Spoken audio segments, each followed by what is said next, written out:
Da li je svemir od uvek imao sve ideje i svu materiju? Da li su sva pitanja od uvek postojala ili ta pitanja, ideje i novu materiju smišlja svest umetnika, filozofa, naučnika, pa se onda traga za odgovorima? Kada milion puta jača podsvest i svest postanu jedno i kažeš planini pomeri se, planina će se pomeriti. Ovaj deo iz Novog Zaveta koji sam malo izmenio, neki tumače vezu srca i uma, ja naslučujem kvantni evolucioni skok ljudi stapanjem svesti i podsvesti u celinu. Nije sve u 4 poznate osnovne sile svemira. Kako je dr. Anton Zellinger rekao, moramo da dajemo ideji realizma mnogo širi opseg nego što fizičari danas misle. Naša svest je oblikovana sakupljenim informacijama raznih izvora za koje odlučimo da verujemo u njih. Jesmo li to mi ili možemo biti drugačiji? Šta je iskreno rečeno uopšte značajno promenjeno u svesti ljudi od epa o Gilgamešu? Stimulacija može biti katalizator tog spoja svesti i podsvesti. Možda elektro, ili magnetna, ili meditacijom, pomognuta holotropskim disanjem, hemijskim putem ili već. Ovaj najlakši hemijski način je blokiran prohibicijom 80 jer ta izmena podiže svest na viši nivo altruističkog razmišljanja. Budi empatiju i filantropiju. Budi svesnost za celinu, a umanjuje bitnost ega.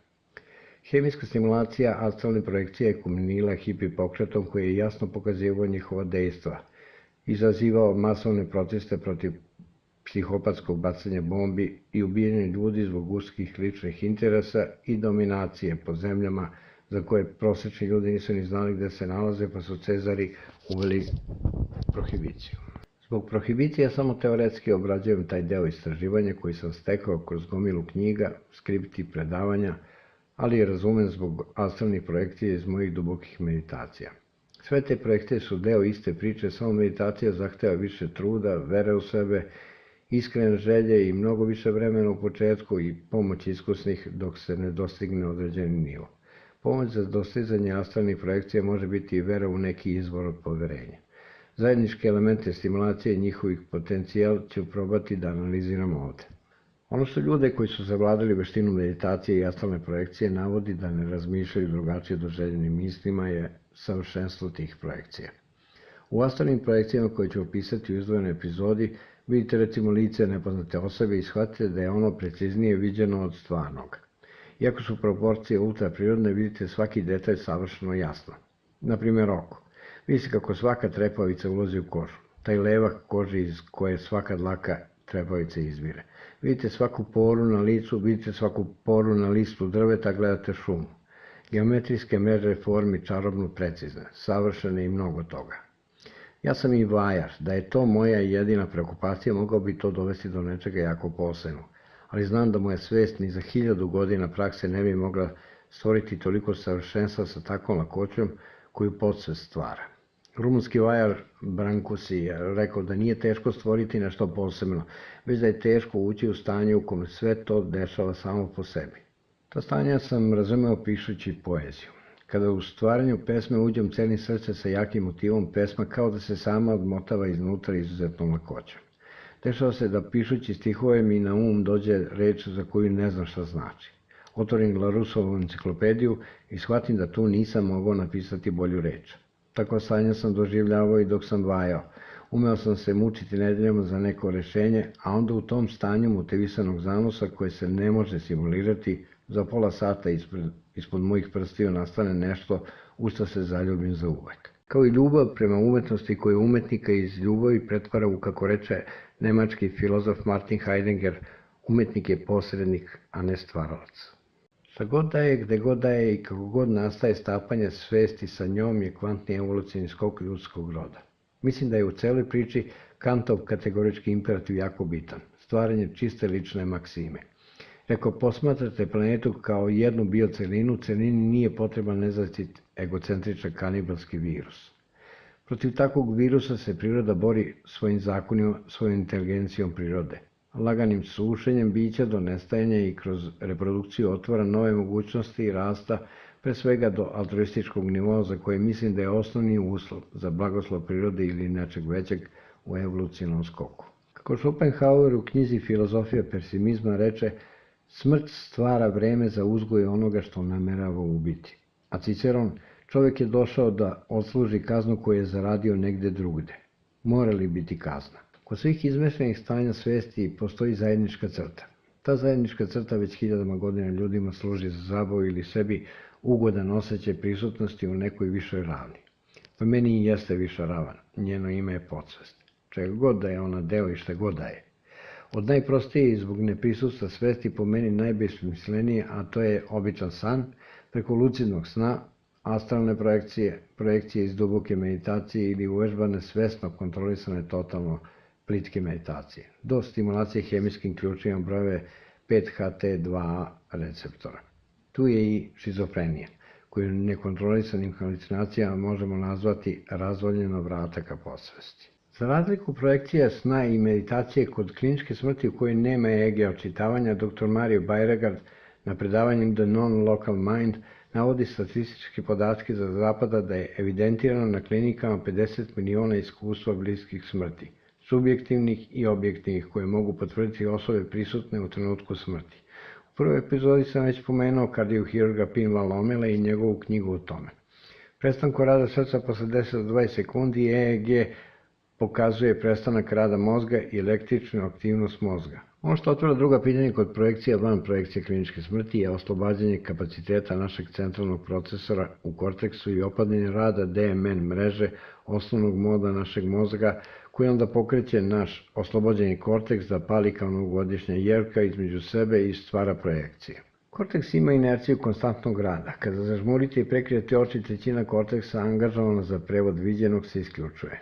Ne mislite ni na šta sem na nešto što se ponavlja monotono u meditaciji, kao razmišljanje disanju ili ponavljanje izmišljene reči bez značenja, monotone nežne muzike uz pomoć povremenog ponavljanja zvonceta ili nekog sintetičkog zvuka koji prvo trgne iz sna, a onda ostavi svest na površini da plovi sa projekcijama podsvesti, dok vaše telo utone u niži uspavani mod pripravnosti samo, pa senzori korteks i motokorteks prestaju sa angažovanim radom. Frontalni i prefrontalni korteks padaju u paniku nerada. Temporalni paratonalni lob koji nam daje orijentaciju u vremenu i prostoru traže misaone hrane. I sve to beži iz praznine stvarajući novi svet koji je tada iskustveno znam iz meditacije, a slušao sam i čitao na previše pre svega akademskih izvora iz eminentnih laboratorija i univerziteta, naročito hemijski, indukovan stvarniji od stvarnog. Taj deo sam teoretski obradio sa tonom knjiga, skripti i predavanja Rika Strassmana, Davida Nikolasa, dr. Stanislava Grofa, dr. David Nuta, Amanda Fielding, dr. James Fildeman, magistra Bob Jessea, Michael Polana, Terensa i Denisa McKenne, Paula Stevensa i mnogih drugih. Imamo slične primjere i ranije, ali recimo iz poštovanja prema Baruchu Spinozi i njegovom integritetu, on je rekao kako bi kamen koji pada imao svest, on bi smatrao da je njegova padanje rezultat njegove slobodne volje. Jesmo li mi naša volja ili smo u rukama podsvesti? S druge strane imamo razmišljanje Jean-Paul Sartra koji je filozofirao da i kad ne želi da donese odluku, da je to njegova odluka. Carl Jung je dodao treći sastojak, tamnu materiju naše svesti, kolektivnu podsvest. Van Dusen ili još ranije Emanuel Swedenborg, koji je ekstremni multipraktik genije svoga vremena, kao i ona iz Vinče, tragali za nekom tamnom materijom koja u određenoj meri ima kontrolu nad svešću. Prisutstvo te tamne materije, sveukupne svesti, se može posredno dokazati na puno načina. Recimo, jedan od jednostavnih primjera je i muško-ženska proporcija. Za sve te milione godina običnim zakonima verovatnoće moralo se desiti, a na moju žalost se nije desilo, kada sam se rodio da je bilo recimo 90% ženskih beba i 10% muških. Koji nelokalni uređivač to kontroliše? Vezivna svest van nas samih mora da postoji. Mislim da smo još uvijek samo Platonove alegorije o pećini, pokušavajući redukcionistički da pikselizujemo dvodimenzionalne senke na zidu. Tvori se nova vrata filozofiji i neklasičnoj duhovnosti. Ne onoj nastale kao oružje u borbi protiv vojnoj i ekonomskoj nasilnosti nadmoćnijih, već nekoj novoj, nepoznatoj duhovnosti. Novoj koju je i Baruch Spinoza pokušao da geometrijski pokrene traganjem otvorenih očiju ispred sebe i pomeri sa zacementirane mrtve tačke u temeljima. To je teško jer svako vreme ima svoj dogmatski dremež i definicije jeritizma. Posvest radi za nas, ali mi nismo glavni gazda. jer podsvest štiti šire od jednog ega. Imam osjećaj da je vreme da se ta tamna materija integriše sa našom svešću. Ako ništa drugo, teško da ovo dosadašnje stanje svesti može ispratiti tehnički prosperitet. Dr. Anir Bambanipadi je na svom sajtu napisao da drvo nikad nije išlo u školu, ali u svom lišću obavlja posebne napredne superkompjuterske operacije. To je inteligencija podsvesti ili šta god da je i gde god da je, ali je i deo nas. Da li je centralna ili interna, nebitno. Pitao sam ga da li je našao podsignal u nanocevčicama neurona mozga. Rekao mi da nije, što je logično jer merenje je obavljeno u laboratorijskoj posudi.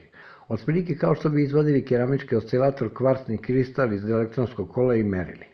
U celini podsignal mora da postoji. Podsvesni deo, kad bi postao dostupan deo celine sa svešću, je iz naše perspektive nezamisliv skok. Kako li tek matematičke operacije obavljaju nama i ne mogu, razmišljajući o tome da se ne upitam da li uopšte više treba da tragam van sebe, jer količina odgovora u nama samima u toj podsvesti prevazilazi najmeštovitije snove i još nezamisliva pitanja. Koji je taj najvjerovatniji jednostavan taster za pokretanje sklopke kontakta? Profesor Michael Passenger sa Lorencija univerziteta je krenuo sa odličnom idejom. Mislim da je to fenomenalna ideja i da ima ogroman potencijal. Nesebično mi je poslao svoje skripte za sadašnjeg istraživanja vezano za transkranijalnu stimulaciju slabom magnetnom silom. Ja sam tu njegovu ideju prilagodio svojim razmišljanjima, svojim osjećajima. Ispravnim ili pogrešnom, svejedno. Dosta sam u životu naučio iz tuđih i svojih grešaka. Ako se nešto pogreši, dobije potvrde iz par izvora od poverenja da je greška, ljudi ne moraju trošiti vreme na grešenje ili naći drugi pristup koji možemo stići do vode u tom bunaru. Kako rekao Aurelije Agustin pre Dekartovog upgrade-a definicije postojanja, grešim, dakle postoji. Zato je omasamljenje otvorenog izvora znanja jako bitno. Prvo što mi je upalo u oko je da u njegovom modelu stimulator magnetna sila prolazi kroz više slojeva kacige i usput preuzima nekakvu informaciju od tih slojeva. Talasi koji voda pamte kao kod magnetnoj rezonance. Drugo, u mom modelu sam stavio mogućnost bližih solenoida i stavit ću oblik 8 solenoida. Treće što planiram je da uradim drugačije je kvad kod stimulacija, kao što je DNK zapisan nukleotidima ACGT. 97% DNK su nazvali DNK smeće. Ove godine je otkriveno da taj deo nazvan smećem uređen lingvističkom skrivenom matematičkom strukturom. To je Zipsov zakon koji postoji jednako u svim jezicima na planeti. Skriven u strukturi svih jezika kojim govore bilo gde ljudi na zemlji. Možemo ga nazvati knjigom prirode ili Božjim zapisom. Ovih 3 poznati posto ne podležu Zipsovom zakonu. U prevodu, DNK smeće je tekst jezika nama nepoznatog još. Imajte u vidu da par stotina sekstabajta informacija staje u 1 gram DNK, čija je ukupna dužina u jednom čoveku približna dužini 2 prečnika našeg solarnog sistema.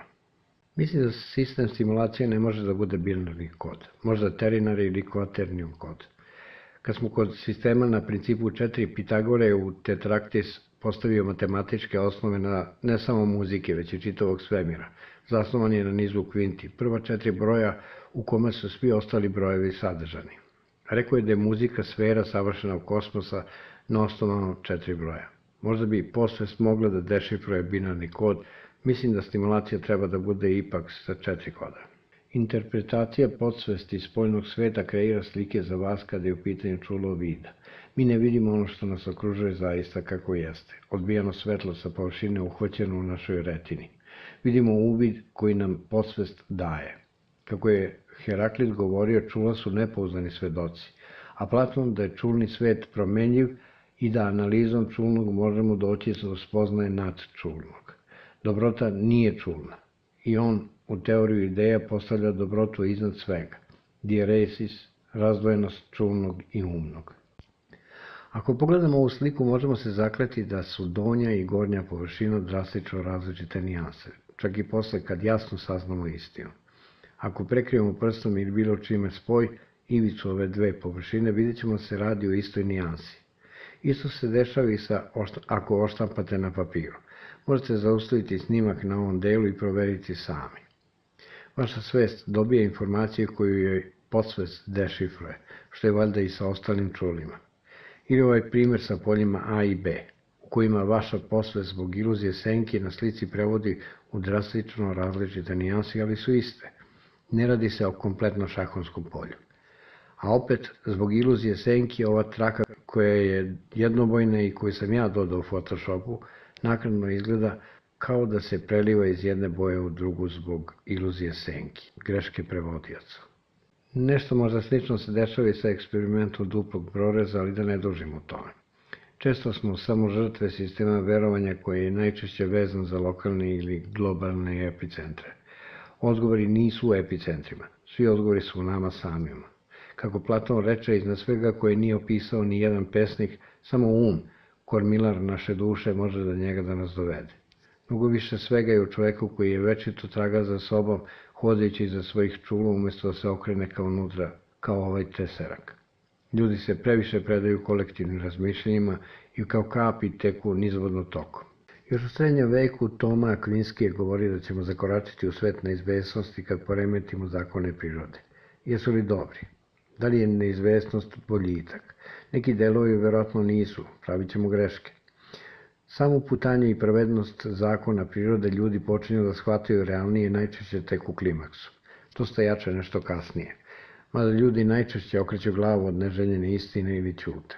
Zato ću probati u ovoj epizodi da potražim ideje u drugim sferama. Definitivno, kao što je i Hegel naznačio bitnost praćenja i studiranja svih prethodnih vremena, jer svako od njih nosi bitne delove velikog odgovora. Možda ovu moju ideju ne treba definisati i svrstavati, jer se tako ona stavlja u usku ogradu bez mogućnosti preplitanja sa drugačijim perspektivama. Sve to treba čitati kao metafore ili kako Johann Gottlieb Fichte reče da treba čitati po duhu, a ne bukvalno po slovima, jer ideje plutaju često između tih slova. Kant je bio za vojničko čitanje, ali niti je postojao, niti postoji čovek savršene ispravnosti, celine jednog mislioca i svih njegovih misli. Ljudska svest je uglavnom podređena hedonističkoj i eudonističkoj etici. Deontološka često služi kao alat puta ka prve dve. Hedonistička je etika zadovoljstva, eudonistička je etika sreće, a deontološka dužnosti. Zato je epikurizam poklonika atomista Epikura doživao procvat od 800.000 pristalica na Mediteranu, dok ih nije katolička crkva uništila i pretvorila njihove zajednice u manastire. Za bilo kakav boljitak celine je potrebna veća svesna i srca privrženost iznutra voljnoj deontološkoj etici koja se doživlja kao lična sreća. Prethodno je evoluirani altruizam na malo razumniji način sastavljen, da se ne bi upadalo poput Talesa iz Mileta u bunar gledajući zvezde. Machiavelli je bio u pravu kada je napisao: onaj koji u svakoj prilici želi da bude dobar među onima koji to nisu, pre ili kasnije mora propasti. Zato dobrota mora imati integritet jednog Spinoze. Za bilo kakav značajni evolucioni skok potreban je opravdani objektivni razlog. U suprotnom možemo ostati što smo bili recimo poslednjih 10.000 godina. Mislim da su za njega potrebne samo dve reči: altruizam i empatija. Ostalo će se sve složiti kad bude trebalo da se složi. Ne možemo negirati antagonistiku svesnog i podsvesnog dela ličnosti. Pobediti taj antagonizam i spojiti sve to u jednu je po meni kvantni evolucioni skok, za koji možda potrebno izaći iz ovog drugog tamnog veka ljudskog roda. Da li želim da to naslutim ili je to tako, ali mi je osjećaj da smo u veoma posebnim otkucima sekundare naše planete. Najbitnije pitanje ljudskog roda, svest i posvest, će biti rešeno u narednih par decenija. Za taj skok je potreban neki novi period koji bi trebalo da pripada emocionalnoj inteligenciji, koja neće uterivati sve ostale u svoju korpu razmišljanja, niti da ni podaštava sve što ne uzdiže njihovu dominaciju, ne slavi njihov ego. Mislim da razmišljanja čoveka trebaju više biti poput kvantne superpozicije, bez predeterminisanih zaključaka ili navijanja u pravcu dobrog osjećaja ili lične ideje.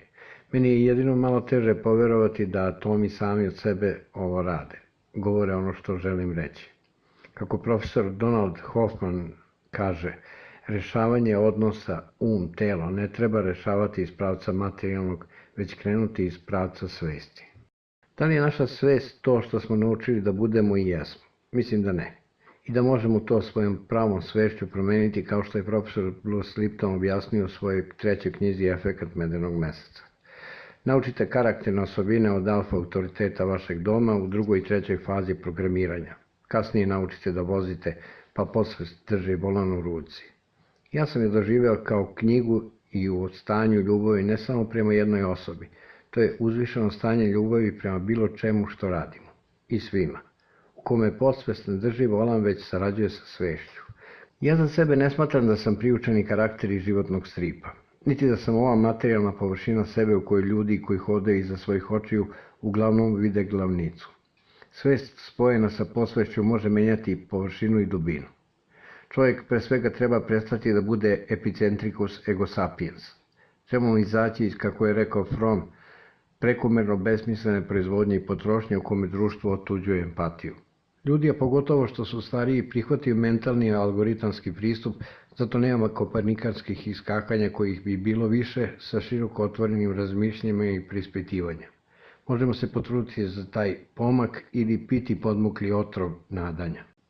Bilo kojim putem da ulazite u te projekcije, meditacijom ili produžavajući stazom utabanom hiljadama godina prenesenom zapadnoj kulturi od strane Marije Sabine, ili bilo kojem drugom probajte promeniti perspektivu, jer dosadašnja perspektiva ništa značajno nije promenila. Probajte istrajnije zamisliti da ta projekcija rad posvesti i pokušajte spojiti tu svest i posvest u projekcijama. Da ponovim reči profesora Donalda Hoffmana, koji kaže: rešavanje odnosa telom ne treba rešavati iz pravca materijalnog, već krenuti iz pravca svesti. Možda smo mi sami metafizika, možda smo i hologram. To ništa ne menja kad se udrimo čekićem po prstu. Ovaj dosadašnji čovjek bi mogao biti pobeđen ako ne evoluira pre svega u svoje svesti. Zbog sadašnje ljudske svesti i ljudskog ega mi lečimo depresiju koja je našoj duši isto što i nervni završetač na kozi za telo. Kada primaknete ruku u vatri, taj nerv vam kaže da bežite od nje. Depresija to isto poručuje našoj svesti kad nismo sretni. Ljudima je lakše napraviti pilu za koju dobijaju novac, a koja otupljuje emocionalnu inteligenciju, nego rešavati previše egu, pre svega ugodne principe. Izlečiš depresiju, a onda ženu vratiš energetskom egocentričnom vampiru kući. Ili na posao koji postaje život umesto života, gde ne dobija ni razumevanje, niti dovoljnu nadoknadu za poklanjanje većeg dela svog svesnog stanja života u njemu. Izađe vam obaveštenje da se centralni procesor pregreva, vi isključite senzor i nastavite dalje. Razlog pregrevanja ostaje i to mora negde da prsne, jer naša svest ima jednu nepogrešivu Žolanarov-Makšar u svom sklopu. Za univerzalni transkreni stimulator sam prikupio sve elektronske delove. Treba da se baci na projektovanje arhitekture matične ploče, da je oštampam, zalemim delove i uradim kućište. U sklopu će imati dva visokofrekventna generatora sa koracima od 0,01 Hz, sintesajzer radio talasa. Paket sve uključeno, transkrenijalni magnetni stimulator, transkrenijalni stimulator neizmeničnom i jednosmernom strujom i ultrazvuk, ali ću to da ostavim za sledeću godinu dok ne sazri. Na kraju da dodam lično iskustvo 15 meseci rada sa oscilacionim transkrenijalnim stimulatorom i jednosmernom strujom. Od početka sam našao svoj maksimum 2 mA, a prosečnu stimulaciju sam radio sa 1,3 mA 20 do 40 minuta. Posle dosta godina nesećanja svojih snova, kad se probudim već na početku stimulacije, sećao sam se ujutru i po 4 sna iz jedne noći, što je potrajalo prvih mesec dana stimulacije pa se vratilo na staro. Kognitivne sposobnosti su porasle za 20% otprilike, ali je to umanjilo emocionalnu inteligenciju. Pošto mislim da sam se rodio da osjećam, a ne da budem pametan po cenu emocija, odustao sam od ove priče. Kasnije ću ga možda koristiti uz TMS, mada pre stimulator neizmenična struja. Ostalo je da uradim video sa mojim dnevnikom astralne projekcije. Najgora stvar je što ne možemo to snimiti kao kamerom, pa drugima pokazati svoje astralne projekcije. Hollywood bi pukao kao zvečka pored njih. Ostali bi bez posla. Ispod ću staviti i link za prvi deo ove priče. Ukoliko usput uspem da iz naše mlade vrste evoluiram u nokse, javit ću. Želim vam nežan dan.